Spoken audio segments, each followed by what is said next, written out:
What's wrong? Nothing.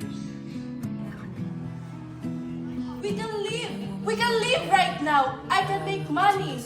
I can sell story. I can do anything. I cook. I clean.